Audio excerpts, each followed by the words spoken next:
Hello' বন্ধুসকল, এটা খবৰে মোক বাৰুকৈ মৰ্মাহত কৰিলে। সেয়া হ'ল আমেৰিকাৰ ভেনেজুৱেলাৰ ওপৰত আক্ৰমণ। আমেৰিকাৰ সৈন্যই ভেনেজুৱেলাৰ ওপৰত আক্ৰমণ কৰি ভেনেজুৱেলাৰ ৰাষ্ট্ৰপতিক তেওঁলোকে কৰায়ত্ব কৰিছে, লগতে ধৰি লৈ গৈছে। এই ক্ষেত্ৰত আমাৰ বিশ্বৰ বাকী দেশসমূহে কোনো ধৰণৰ প্ৰতিক্ৰিয়া দিয়া নাই, কেৱল মাত্ৰ চীনৰ বাহিৰে।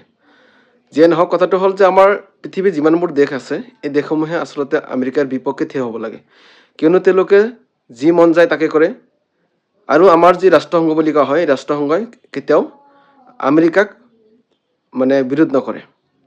বাকী দেশবোৰে যদি কিবা কৰে, তেতিয়াহ'লে সেই আমাৰ ৰাষ্ট্ৰসংঘৰ পৰা বিভিন্ন ধৰণৰ প্ৰশ্নৰ সন্মুখীন হ'ব লগা হয় বা বিভিন্ন ধৰণৰ ভাবুকিৰ সন্মুখীন হ'ব লগা হয়। কিন্তু সেই ধৰণৰ ভাবুকি কেতিয়াও আমেৰিকাক নিদিয়ে। গতিকে আমেৰিকাৰ বসতি হৈ যে আমাৰ ৰাষ্ট্ৰসংঘ চলে, সেয়া আমি বাৰে বাৰে প্ৰমাণ পাই আছোঁ। আৰু আমেৰিকাই পৃথিৱীৰ বহুতকেইটা দেশত বিভিন্ন ধৰণৰ সন্ত্ৰাস সৃষ্টি কৰি দেশসমূহৰ ধ্বংসৰ পিনে ঠেলি দিছে।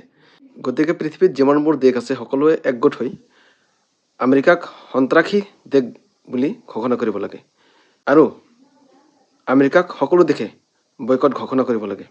তেতিয়াহ'লে তেওঁলোকে কিবা এটা শিক্ষা পাব বুলি মই ধাৰণা কৰিছোঁ।